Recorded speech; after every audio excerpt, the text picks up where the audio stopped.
Hi friends, welcome back to my channel. Friends, हम लोग deal कर रहे थे पीजीबीपी को लेकर। हम लोग एक्चुअल कॉस्ट में थे और हमने प्रीवियस क्लास में एक्सप्लेनेशन 2 डील किया था। आज हम लोग एक्सप्लेनेशन 6 और एक्सप्लेनेशन 7 डील करेंगे। मैंने प्रीवियस डे में कहा था कि मैं एक्सप्लेनेशन 6 और 7 भी जाऊंगा, लेकिन वीडियो थोड़ा सा बड़ा हो गया था, इसलिए मैंने एक्सप्लेनेशन 2 सिर्फ डील किया था। आज हम लोग एक्सप्लेनेशन 6 और एक्सप्लेनेशन 7 दोनों ही डील करेंगे।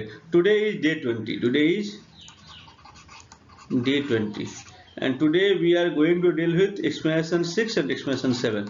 Explanation 6 and 7 of section 43(1). इसको लेकर हम लोग आज डील करेंगे। मेरा आप लोगों से एक रिक्वेस्ट है कि जो भी मेरे व्यूअर्स है, जो मेरे चैनल को देखते हैं, काइंडली मेरे चैनल को आप लोग सब्सक्राइब कर लीजिए, क्योंकि मैं आपका नवंबर 23 तक में पूरा सीए फाइनल का वीडियो में कवर करूंगा और जो आपके नवंबर 23 एग्जाम के लिए एप्लीकेबल होंगे। So stay connected with my channel. आप जहां भी पढ़ते हो वहां पढ़िए, लेकिन मेरे वीडियो का आप रेफर में रखिए। ये आपके कंसेप्ट को ऐड ऑन करेगा, दैट इज माय गारंटी। ये आप एक कंसेप्ट को ऐड ऑन करेगा। मैं बहुत एलाबोरेटली लेके जा रहा हूं और मेरा जो क्लासेस हैं वो सीए फाइनल लेवल के क्लासेस हैं। So without taking much time I just start my class. देखिए, प्रीवियस क्लास में मैंने कहा था कि सेक्शन 47 जो आपका डील करता है कैपिटल गेन को लेकर, सेक्शन 47 क्या कहता है? कैपिटल गेन कब एप्लीकेबल होता है? कैपिटल गेन एप्लीकेबल तब होता है when there is a transfer of assets and the profit and gain arises as a result of such transfer. तो कैपिटल गेन अराइज तब होगा जब ट्रांसफर ऑफ एसेट्स होगा। कुछ ट्रांसफर ऑफ एसेट्स ऐसे होते हैं जिसको हम लोग ट्रांसफर नहीं मानते हैं अंडर कैपिटल गेन, और उसके ऊपर कैपिटल गेन एप्लीकेबल नहीं होता है। ऐसे कुछ एग्जांपल्स हैं, क्या है बताइए। मैंने प्रीवियस डे में आप लोग को कहा था, क्या होता है ना कि जब अंडर अ गिफ्ट, ये सेम वीडियो में सेम स्लाइड में अपने प्रीवियस क्लास में भी डील किया था, बट आज मैं फिर से डील कर रहा हूं। अंडर अ गिफ्ट, विल और इनहेरिटेंस, जो भी आपको गिफ्ट से मिलता है वो क्या होता है, उसको हम ट्रांसफर नहीं मानते। जो डोनी को गिफ्ट दे रहा है, हम उसे ट्रांसफर नहीं मानेंगे फॉर कैपिटल गेन पर्पस के लिए हम उसे ट्रांसफर नहीं मानेंगे। सेकंड क्या हो गया? सेकंड होता है कि जब कहीं भी अमेलगमेशन होता है तो क्या होता है, ये अमेलगमेटिंग कंपनी क्या होती है? अमेलगमेटेड कंपनी में ट्रांसफर ऑफ एसेट्स हुआ, amalgamated company transfer of assets हुआ from amalgamating company to amalgamated company. इस केस में क्या होगा? इस केस में होगा no capital gain. What are the condition? That this amalgamated company should be an Indian company. यदि ये इंडियन कंपनी रहता है तो क्या होगा?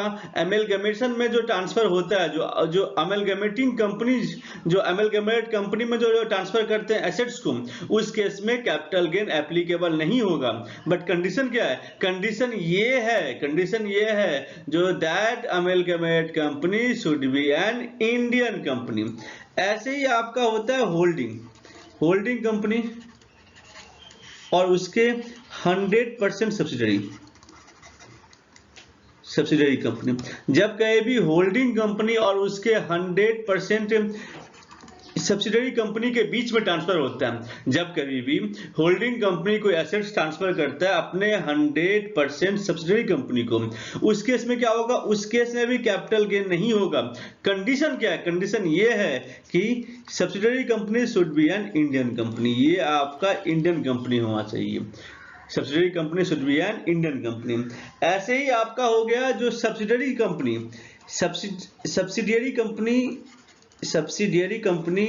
अपने 100% होल्डिंग कंपनी को ट्रांसफर करती है। तो कोई भी एसेट्स यदि सब्सिडियरी कंपनी ट्रांसफर करती है अपने 100% होल्डिंग कंपनी को, उस केस में जो ट्रांसफर होता है हम उसे कैपिटल गेन नहीं मानेंगे। कंडीशन क्या है? कंडीशन ये है कि that holding company should be an Indian company. समझ गए? इसके अलावा क्या होगा, जब इस सभी केस में हम ट्रांसफर नहीं मानते हैं तो हमारा कॉस्ट क्या होगा for the purpose of capital gain, तो हमारा कॉस्ट क्या होगा for the purpose of capital gain. इसके लिए आपका सेक्शन 49(1) था, इसे हम कहते हैं cost to the previous owner, cost to the previous owner. इसका मतलब हो गया जो प्रीवियस ओनर के जो कॉस्ट थे वही कॉस्ट आपका हो जाएगा, cost to the previous owner. जो प्रीवियस ओनर के जो कॉस्ट है वही कॉस्ट आपका जो रिसिपिएंट है उसके हैंड में वो कॉस्ट हो जाएगा। समझ गए? तो सेक्शन 47 किसको लेकर डील करता है, जब कहीं भी ट्रांसफर होता है और तो हम जब कहीं भी ट्रांसफर होते हैं between amalgamating company, amalgamated company, holding company, subsidiary company, सब्सी कंपनी, होल्डिंग कंपनी और अंडर अ गिफ्ट इनहेरिटेंस, उस सारे केस में जो ट्रांसफर होते हैं और हम उसे ट्रांसफर नहीं मानेंगे for the purpose of capital gain, for the purpose of capital gain. ये जो topic under a gift inheritance है ये आपका एक्सपेंशन टू सेक्शन 43। इस केस में जिसके हैंड में जो एसेट्स आ रहा है उसके हैंड में क्या कैपिटल, उसके हैंड में WDV क्या आएगा, उसके हैंड में क्या इंप्लीकेशन होंगे, उसको डील करते, उसके हैंड में एक्चुअल कॉस्ट क्या होगा उसको डील कर एक्सप्रेशन 2 टू सेक्शन 43(1). ये आपका डील कर under gift and will inheritance को। ये जो होल्डिंग और सब्सिडरी का जो रिलेशन है ये आपका क्या करता है एक्सप्रेशन 6 को, एक्सप्रेशन 6 को। और ये जो अमेलगमेटिंग कंपनी है ये आपका करता है एक्सप्रेशन 7 को।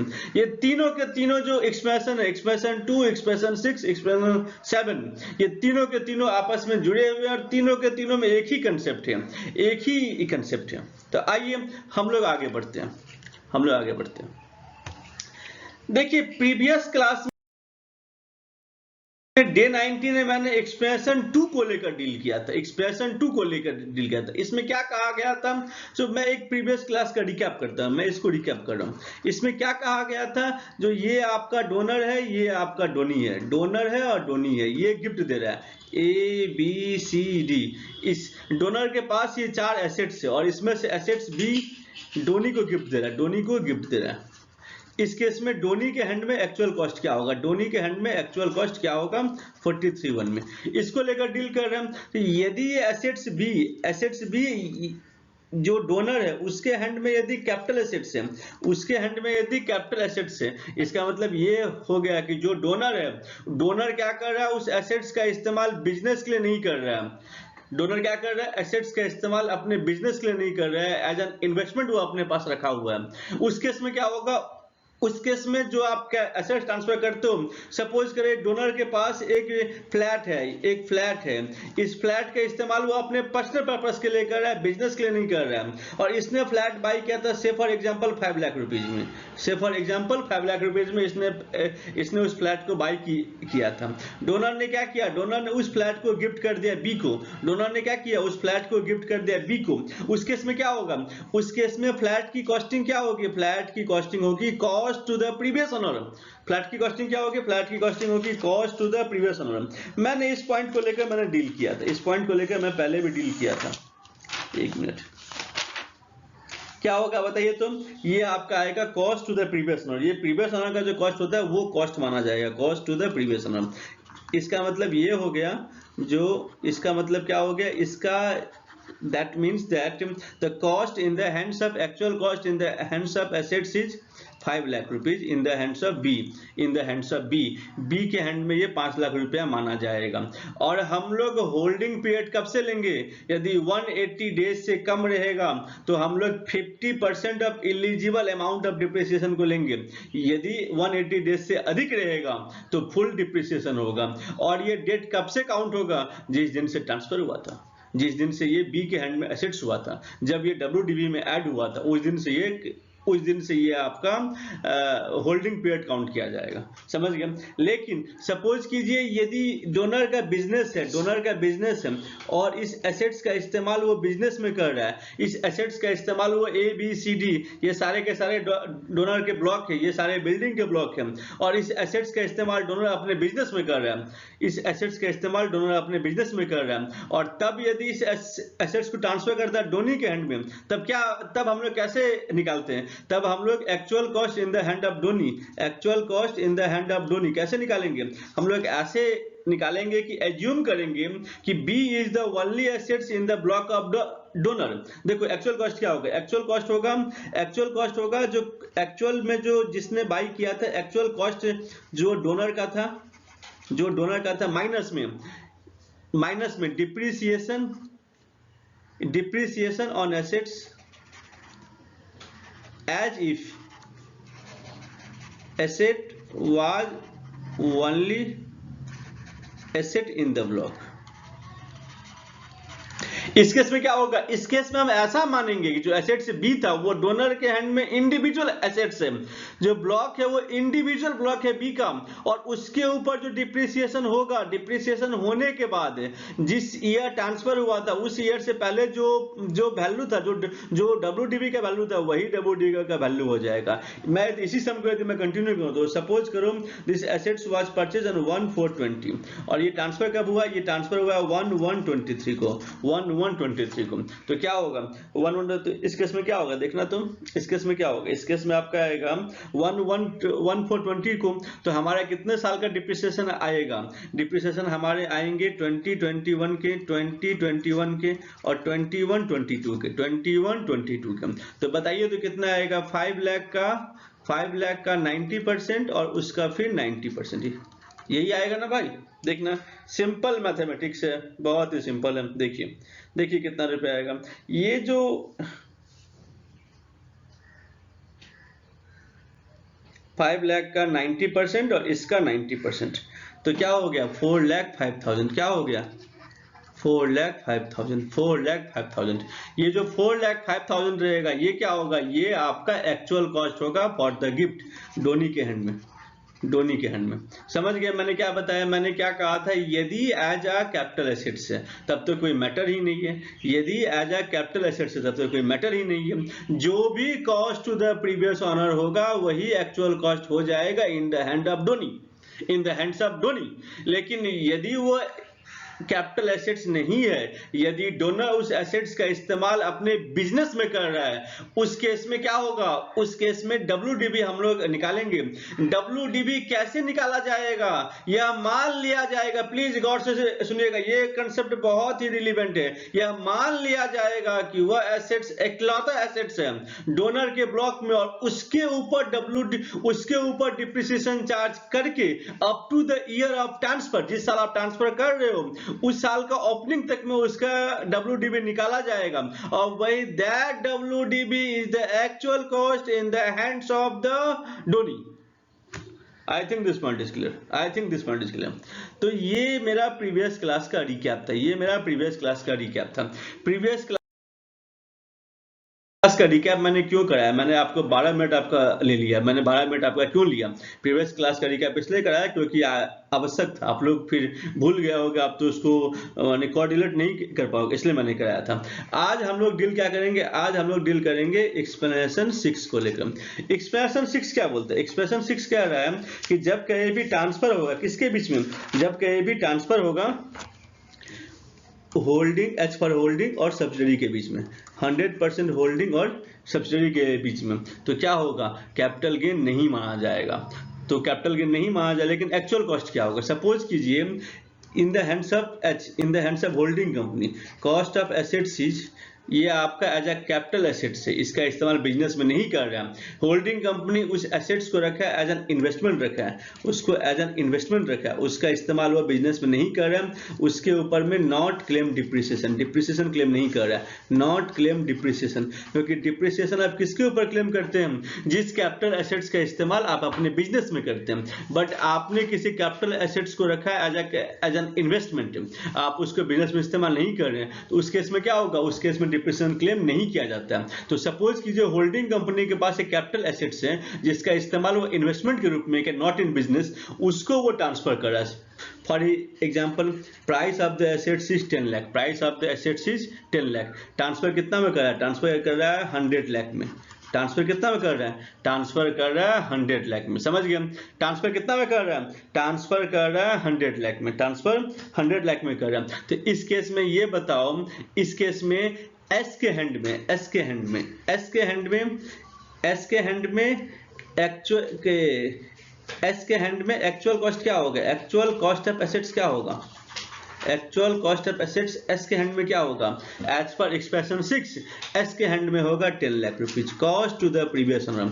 हम मैंने क्या कहा था, जो ये एक्सप्रेशन 2 का जो कंसेप्ट है वही कंसेप्ट 6 और 7 में भी है, इसीलिए मैंने लाइन से कराया 2 6 7, और आज मैंने 2 का पहले रिकैप करा देता कि आपको समझ में आ जाए। तो actual cost of assets in the hands of S, in the hands of S कितना होगा, 10 लाख ही होगा, 10 लाख ही होगा, 100 लाख नहीं होगा। अब मुझे ये बताओ एच के हैंड में जो एक्सेस 90 लाख रुपीज है, 10 लाख रुपीज तो उसका कॉस्ट का वैल्यू था और 100 लाख में उसने एसेट्स को ट्रांसफर किया, तो जो 90 लाख है क्या ये कैपिटल गेन के अंदर में टैक्सेबल होगा, क्या ये कैपिटल गेन के अंदर में टैक्सेबल होगा, नहीं, ये टैक्सेबल नहीं होगा। क्यों नहीं होगा, क्योंकि मैंने क्या कहा था ये सेक्शन 57 के अंदर में कवर्ड है और इसको हम लोग ट्रांसफर मानते ही नहीं है, इसको हम लोग ट्रांसफर मानते ही नहीं है।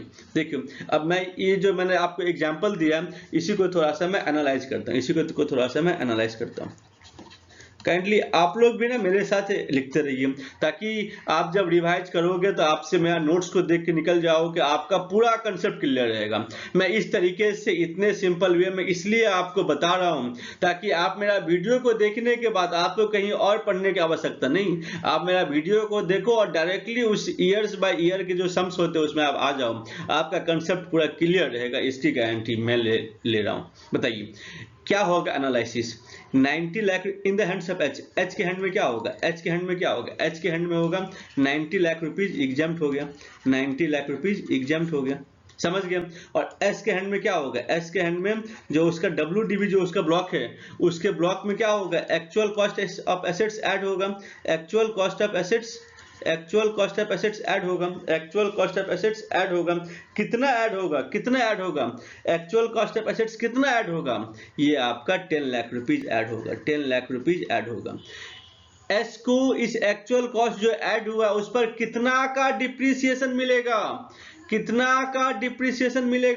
इसका हम लोग डिप्रिसिएशन का जो होल्डिंग पीरियड होगा वो हम लोग कब से काउंट करेंगे, जिस दिन एसेट्स ट्रांसफर हुआ। तो सपोज करो ये एसेट्स वाज ट्रांसफर्ड ऑन 1/1/23, इस केस में एस को जो नया वाला एसेट्स जो ट्रांसफर्ड एसेट्स है जो एक्वायर्ड किया है उसके ऊपर कितना का डिप्रिसिएशन मिलेगा, उसके ऊपर डिप्रिसिएशन मिलेगा 50% of the eligible amount of depreciation, 50% of the eligible amount of depreciation. से फॉर एग्जांपल यहाँ पर डिप्रिसिएशन का रेट 10% है तो उस केस में कितना होगा, 10 लाख का 10% आपका 1 लाख, सॉरी हाँ भाई ठीक है, 10 लाख का 10% 1 लाख रुपीज आएगा और 1 लाख का 50% 5 लाख रुपीज आएगा, 5 लाख रुपीज का डिप्रिसिएशन आपको इन द हैंड्स ऑफ एस मिलेगा। समझ गए, ये एक्सप्रेशन एक ओवरऑल आइडिया मैंने आपको दे दिया। एक दो एग्जांपल के साथ हम लोग इसको और फाइन ट्यूनिंग कर लेंगे, समझ गए, क्लियर है बाबू, I think this point is clear, मुझे लगता है कि आप लोग को समझ में आ गया, दिस पॉइंट इज क्लियर। फिर भी यदि बोलोगे तो एक बार मैं फिर से बताऊंगा। देखिए एक बार मैं आपको फिर से रिवाइज कर दे रहा हूं, यदि होल्डिंग कंपनी सब्सिडरी को ट्रांसफर कर रहा है होल्डिंग कंपनी के हैंड्स में, जो एसेट्स था वो कैपिटल एसेट्स था, एज एन इन्वेस्टमेंट था, उस केस में क्या होगा, उस केस में सब्सिडरी कंपनी के हैंड में जो एक्चुअल कॉस्ट ऑफ एसेट्स होगा वो cost to the previous owner होगा। तो जो 10 लाख का एसेट्स आपने 100 लाख में ट्रांसफर किया था, cost to the assets 10 lakh rupees ही होगा, समझ में आया। एस के हैंड में कॉस्ट आपका 10 लाख रुपीज का ही आएगा और एच के हैंड में जो 100 लाख का जो 90 लाख का जो गेन होगा वो एग्जाम्प्ट होगा। क्यों एग्जाम्प्ट होगा? Because the case is covered under section 47, क्योंकि ये केस 47 में कवर्ड है और हम उसे ट्रांसफर मानते ही नहीं है। और एस के हैंड में क्या होगा, एक्चुअल कॉस्ट कितना ऐड होगा, 10 लाख रुपीज। उसके WDB जो एग्जिस्टिंग WDB है, उस एग्जिस्टिंग WDB में ये 10 लाख रुपीज ऐड हो जाएगा, एग्जिस्टिंग WDB में ये 10 लाख रुपीज ऐड हो जाएगा। और डिप्रिसिएशन कब से मिलेगा, जब से एसेट्स ने जब से एस ने एसेट्स को एक्वायर किया था। होल्डिंग पीरियड हम लोग काउंट करेंगे फर्स्ट 23 से काउंट करेंगे, जिस दिन एसेट्स को एक्वायर किया गया था। आइए आगे बढ़ते हैं। एक एग्जाम्पल में और आपको दिखाऊंगा, एक नहीं मैं आपको दो एग्जाम्पल और दिखाऊंगा। इस दो एग्जाम्पल का पर्पस क्या, अभी हमने क्या देखा था, अभी हमने देखा था कि एसेट्स का इस्तेमाल एच जो कर रहा है वो एज अ करंट एसेट्स के रूप में, सॉरी एज अ इन्वेस्टमेंट के रूप में रखा है, एज अ कैपिटल एसेट्स के रूप में रखा, और तब उसको ट्रांसफर करो। इन केस यदि डिप्रिसिएबल एसेट्स ट्रांसफर होगा उस केस में क्या होगा, देखिए एग्जाम्पल 2,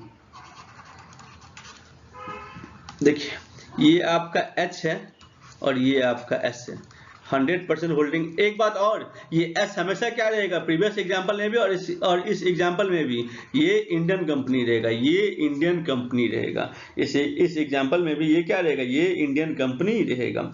उस केस में देखिए क्या होगा, उस केस में देखिए क्या होगा, देखिए क्या होगा, मैंने क्या कहा था, एच के पास एक एसेट्स है, उसका प्राइस है 10 लाख रुपीज। ये आपका कब बाई किया था, 1420 को बाई किया था, 1420 को बाई किया था 10 लाख रुपीज में, समझ गए। और इसको ये ट्रांसफर कर रहा है, इसको ये ट्रांसफर कर रहा है, इसको ये ट्रांसफर कर रहा है, देखिए एक मिनट, हाँ इसको ये ट्रांसफर कर रहा है सपोज 100 लाख रुपीज में, 100 लाख रुपीज में, जो लास्ट सम था उसी को लेकर मैं डील कर रहा हूँ। ये जो 10 लाख है इसके ऊपर डिप्रेशन कितना का है, 10% का डिप्रिसिएशन है। सपोज कीजिए जो WDV है, जो WDV है वो आपका 60 लाख रुपीज का है ऑन 1422। WDV कितना का है, WDV 60 लाख रुपीज का है 1422। और इसका जो WDV है, इसी सेम एसेट्स का जो ब्लॉक है वो सपोज कीजिए वो आपका 25 लाख का। सभी आर्बिट्ररी क्वेश्चन है आपके समझाने के लिए, आपको अंडरस्टैंडिंग के लिए। ये क्वेश्चन कहीं से लिया नहीं गया, ये जस्ट अभी वीडियो बनाते समय मेरे मन में जो कंसेप्ट है मैं आपको वो बता रहा हूँ। इसलिए कैलकुलेशन पार्ट पर अब आप सिर्फ कंसेप्ट को समझिए, कैलकुलेशन पर उतना फोकस मत कीजिए। देखिए मैंने क्या कहा, एक ये होल्डिंग कंपनी एच, ये आपका सब्सिडरी है, ये इंडियन कंपनी है, होल्डिंग कंपनी 100% है, 10 लाख का एसेट्स जो इसने 1420 को होल्डिंग कंपनी ने बाई किया था उसको ट्रांसफर करा 100 लाख में, उसको ट्रांसफर करा 100 लाख में। WDV कितना है, WDV is 25 lakh rupees, WDV कितना है, WDV इज 25 लाख रुपीज, ठीक है। इसका WDV जरा 25 लाख रुपीज का था, इसका जो WDV है एस लिमिटेड का जो 1422 को WDV है मैं उसकी बात कर रहा हूँ, ठीक है। अब देखिए इस केस में क्या होगा, आइए देखते हैं इस केस में क्या होगा। सबसे पहले हम लोग करते हैं एच लिमिटेड को, सबसे पहले हम लोग करते हैं एच लिमिटेड को। देखिए एच लिमिटेड के हैंड में क्या है, एच लिमिटेड का ओपनिंग WDV कितना है, opening WDV is 60 lakh rupees, opening WDV is 60 lakh rupees, समझ गए। अब बताइए अब क्या होगा, लेस ट्रांसफर क्यों, अब लेस अंडर क्या लिखा है, होल्डिंग टू सब्सिडी ट्रांसफर कर रहा है, less transfer of assets, less money receivable और पेएबल जो भी आप लोग लिखते हो, less actual cost of asset transfer, actual cost of assets transfer, चाहो तो यहाँ पर कर दो एक्सप्रेशन 6 कर दो। बताओ कितना रुपया प्राइस होगा, कितना रुपया प्राइस होगा। इसने कब बाई किया था, 1420 को बाई किया था, 1420 को बाई किया था, कितना में बाई किया था, 1420 को कितना में बाई किया था। देखिए आप लोग 1420 को बाई किया गया था, कितना में आपने बाई किया था, आपने 10 लाख रुपीज में इसको बाई किया था, ठीक है। तो डिप्रिसिएशन कितना महीना तक का होगा, कब तक का होगा, आपने इसको ट्रांसफर कब करो, इसको आप ट्रांसफर कब करो, ट्रांसफर करो सेम जो लास्ट टाइम मैंने बताया था 1123 को ट्रांसफर करो, 1123 को ट्रांसफर करो। तो डिप्रिसिएशन कितने ईयर्स के आएंगे, डिप्रिसिएशन आएंगे आपका 20-21 और 21-22, ये 2 साल के डिप्रिसिएशन आएंगे। कितने होंगे बताइए तुम, 10 लाख का कितना परसेंट आ गया, ये आपका 90 और ये आपका आ गया 90, ये 90 और ये आपका 90, बताइए कितना होगा। देखिए दिखता हूँ, लास्ट समय मैंने किया था, फिर भी देखते हैं। देखिए 10 लाख का 90% और फिर 90%, ये आपका आ गया 8,10,000, 8,10,000, समझ गए। अब मुझे ये बताइए जो actual cost of assets transfer है या फिर लेस मनी रिसीवेबल जो ही बोलते हैं, आपने यहाँ पर ट्रांसफर किया था, पैसा तो आपने रिसीव किया था ना, तो जो बेटर वर्ड में वही लिखता हूँ, देखिए जो एक्ट का लैंग्वेज में उसी करता हूँ। लेस क्या होगा, लेस मनी रिसीवेबल, कितना रुपए आपने रिसीव किया? आपने रिसीव किया यहाँ पर 100 लाख रुपीज। तो लेस कितना होगा? 100 लाख रुपीज आपका लेस होगा। लेस कितना होगा? 100 लाख रुपीज आपका लेस होगा। इधर देखिए, तो ये बाकी जो बच गया 40 लाख रुपीज, ये क्या 40 लाख तो माइनस में हो गया, तो WDB क्या होगा? WDB आपका नील हो जाएगा। WDB क्या हो जाएगा? WDB आपका नील हो जाएगा। और जो 40 लाख रुपीज एक्स्ट्रा है, क्या वो कैपिटल गेन के अंदर में सेक्शन 50 सब सेक्शन 1 में आएंगे? बताइए आप लोग, सोच के बताइए, क्या वो कैपिटल गेन टैक्सेबल होगा? नहीं होगा। कैपिटल गेन टैक्सेबल नहीं होगा। क्यों नहीं होगा? Because this transfer is covered under section 47, so the section 51 is not applicable, not applicable, and the excess amount of rupees 40 lakh is exempt from the taxation. जो भी 40 लाख रुपीज होगा वो एग्जम्प्ट होगा, और section 50 is not applicable because of section 47, क्योंकि यहाँ पर section 47 applicable है, इसीलिए सेक्शन 50 एप्लीकेबल नहीं होगा। सेक्शन 50 एप्लीकेबल नहीं होगा। वहीं पर आप यदि इसके हैंड में देखिए, वही आप यदि एस के हैंड में देखिए, तो देखिए एस के हैंड में क्या होगा? एस के हैंड में आपका इसका ओपनिंग WDB कितना था? Opening WDB was 25 lakh rupees. Opening WDB was 25 lakh rupees. Less क्या होगा बाबू? लेस क्या हो, सॉरी, ऐड क्या होगा? ऐड आपका होगा एक्चुअल कॉस्ट। कितने का actual cost of assets add होगा? ऐड आपका होगा 8,10,000 रुपीज। 8,10,000 रुपीज। समझ गए? टोटल कितना? अब इसके ऊपर आप डिप्रिसिएशन निकालोगे, कितना आएगा? देखिए, कुछ भी सेल नहीं हुआ था, तो ये क्या हो गया? एक क्लोजिंग WDB हो गया। कितना हो गया? 25 लाख प्लस में 8,10,000, टोटल इज 33,10,000। बताओ कितना का डिप्रिसिएशन होगा? कितना का होगा? इसके ऊपर में पूरा फुल 10%, कितना आ गया? 2,50,000। समझ में आया? इसके ऊपर में कितना? इसके ऊपर में 10%, बट ये एक्वायर कब किया था? 11/23 को, तो उसका 50% कर देंगे, तो 8,10,000 का 10% आपका 81,000 होगा। 81,000 होगा, और उसका 50% डिवाइड बाई 2, इसका 50% 40,500। 40,500 लिस्ट कर दीजिए, कितना आ गया देख लीजिए। 33,10,000, 33,10,000 माइनस में 2,50,000 एंड माइनस में 40,500। This was is the opening WDB of next year. ये आपका ओपनिंग WDB होगा नेक्स्ट ईयर का। ये आपका ओपनिंग WDB होगा नेक्स्ट ईयर का। आई होप ये कंसेप्ट आप लोग को अच्छी तरीके से समझ में आ गया होगा। काइंडली मेरा इस शाम को खुद से प्रैक्टिस कीजिएगा, समझने की कोशिश कीजिएगा, ये आपको समझ में आ जाएगी, ये आपको समझ में आ जाएगा। ठीक है, देखिए एक नोट्स में आप लोग को लिखाता हूँ, एक नोट्स में आपको लिखाता हूँ। लिखिए क्या था इस केस में, क्या था बताओ तो। ठीक है, आप समझ गए, नोट्स की जरूरत नहीं पड़ेगी। नॉर्मली क्या कंसेप्ट हो गया इस केस में? आपका एप्लीकेबल क्या होगा? इस केस में कैपिटल गेन एप्लीकेबल नहीं होगा बिकॉज ऑफ दिस। ठीक है, लिखिए लिखिए, नोट्स लिखिए, नोट्स लिखिए, लिखिए। आपको मैंने क्या कहा था, थोड़ा सा नोट्स आपको मैं लिखाता हूँ। लिखिए, प्रीवियस सम का जो नोट्स था उसी को मैं लिखा रहा हूँ। लिखिए क्या होगा? From block of assets, from block of assets of H limited क्या होगा? 100 lakh rupees, 100 lakh shall be deducted, shall be deducted,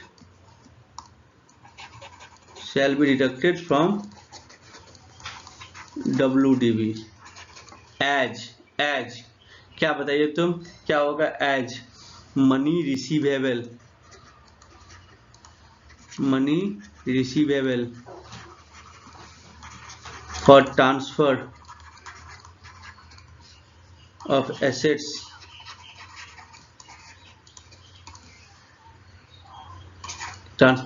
is rupees 100 lakh. समझ गए? माने क्या था, आपने 10 लाख के एसेट्स को 100 लाख में ट्रांसफर किया था।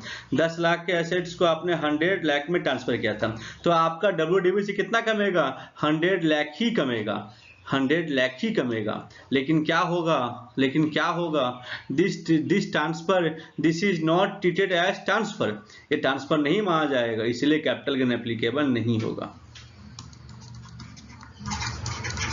Section 51 is not applicable as transfer is covered under section 47। ठीक है, ये तो आपका आ गया एच के हैंड में। एस के हैंड में क्या होगा? इन the hands of H, in the hands of S limited, actual cost क्या होगा? Actual cost shall be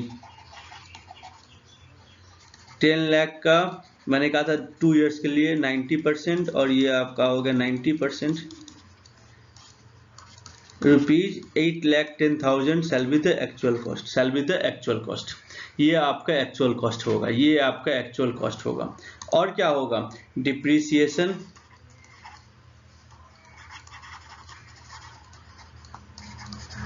shall be calculated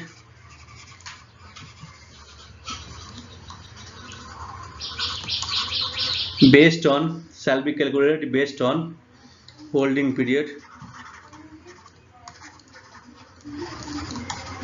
by S limited. आप मुझे ये बताइए, क्या इस सभी एसेट्स पर एडिशनल डिप्रिसिएशन मिलेगा? एडिशनल डिप्रिसिएशन मिलेगा? नहीं मिलेगा। एडिशनल डिप्रिसिएशन कब मिलता है? जब एसेट्स आपका न्यू होता है, जब ये न्यू प्लांट मशीनरी होता है। यहाँ जो ट्रांसफर हो रहा है ये ओल्ड प्लांट मशीनरी है, पहले एच यूज कर रहा था, वो एस को दे रहा है, समझ गए? वो एस को दे रहा है। एक और एग्जांपल करेंगे, एक और एग्जांपल करेंगे, इससे आपका कंसेप्ट पूरी तरीके से क्लियर हो जाएगा। इस एग्जांपल के बाद से आपका कंसेप्ट पूरी तरीके से क्लियर हो जाएगा। देखिए, सपोज कीजिए ये आपका एस लिमिटेड है और ये एस लिमिटेड है, 100% सब्सिडरी है, and this is an Indian company, तभी आपको बेनिफिट मिलता है। इसका जो WDB है, इसका जो WDB है वो 10 लाख रुपीज का, ये 10 लाख रुपीज का, ये पूरे फुल WDB को ट्रांसफर कर दे रहा है, इसको एक एसेट्स को नहीं, पूरा WDB पूरा ब्लॉक को ही ट्रांसफर कर दे रहा है। उस केस में तो आपको इंडिविजुअल एसेट्स का क्या कॉस्ट होगा वो निकालने की जरूरत ही नहीं है। जब आप किसी इंडिविजुअल एसेट्स को ट्रांसफर करते हो तब आप मानते हो कि वो इंडिविजुअल डोनर के हैंड में या ट्रांसफरर के हैंड में सिंगल एसेट्स होता, और उसके ऊपर हम लोग डिप्रिसिएशन निकाल के क्लोजिंग WDB निकालते और उसी WDB को हम ट्रांसफर करते from H two S limited, समझ गए? बट यदि मैं पूरा ब्लॉक ही ट्रांसफर कर दे रहा हूं, यदि मैं पूरा बिल्डिंग का ब्लॉक ही ट्रांसफर कर दे रहा हूं, उस केस में हमें सिंगल एसेट्स का WDB निकालने की जरूरत नहीं है। क्या था? 10 लाख के एसेट्स को मैंने ट्रांसफर कर दिया 100 लाख में, 10 लाख के एसेट्स को मैंने ट्रांसफर कर दिया 100 लाख में। एसेट्स ट्रांसफर्ड, एसेट्स ट्रांसफर्ड कितना में आपने कर दिया? 100 लाख में आपने ट्रांसफर कर दिया। उस केस में क्या होगा? एस लिमिटेड के हैंड में क्या होगा? एस लिमिटेड के हैंड में एक्चुअल कॉस्ट क्या आएगा? एक्चुअल कॉस्ट क्या आएगा? एक्चुअल कॉस्ट आपका 10 लाख रुपीज एक्चुअल कॉस्ट आ जाएगा, 10 लाख रुपीज आपका एक्चुअल कॉस्ट आ जाएगा, समझ गए? 10 लाख रुपीज आपका एक्चुअल कॉस्ट आ जाएगा, क्लियर है? 10 लाख रुपीज ही आपका एक्चुअल कॉस्ट आ जाएगा, क्योंकि आपने पूरा WDB को ही ले लिया। और क्या होगा? यहाँ जो रिजल्टिंग गेन होगा क्या वो टैक्सेबल होगा? चलिए थोड़ा सा मोदी जी के स्टाइल में पूछते हैं, क्या इसके ऊपर टैक्स लगेगा फिर नहीं लगेगा? टैक्स लगना चाहिए फिर नहीं लगना चाहिए? नहीं लगना चाहिए, नहीं लगेगा, नहीं लगेगा। क्यों नहीं लगेगा? बिकॉज एग्जेम्प्ट है under section 51 is not applicable, section 51 is not applicable as case is covered under section, case is covered under section 47, समझ गए? वैसे ही जो एक्चुअल कॉस्ट है वो 10 लाख रुपीज है। डिप्रिसिएशन कितना मिलेगा? जब से होल्डिंग पीरियड है। होल्डिंग पीरियड कब से? Holding period from S limited, S limited के पास जब से होल्डिंग है तब से। और सपोज कीजिए मैंने एग्जांपल में क्या था, कब ट्रांसफर किया गया? 1/1/23 को। तो जो डिप्रिसिएशन होगा, जो इलिजिबल अमाउंट ऑफ डिप्रिसिएशन होगा, उसका 50% ही एस को मिलेगा, उसका 50% ही एस को मिलेगा। Now the concept is crystal clear. I have taken all the 3 concept, तीन तरह तरीके से मैंने डील किया था। मुझे उम्मीद है कि आप लोगों को अच्छा तरीके से समझ में आ गया होगा, आप लोगों को अच्छा तरीके से समझ में आ गया होगा। ऐसे ही आपका एक्सप्रेशन 7 है। अभी जो मैंने डील किया तो एक्सप्रेशन 6 को लेकर डील किया था। ऐसे ही आपका एक्सप्लेनेशन 7 है। एक्सप्लेनेशन 7 क्या करता है? एक्सप्लेनेशन 7 क्या करता है? सेम वही कहानी है, बट ये कहानी में क्या, ये अमेलगमेटिंग कंपनी है और अमेलगमेटिंग कंपनी एसेट्स को ट्रांसफर करती है अमेलगमेटेड कंपनी को, अमेलगमेटेड कंपनी को, समझ गए?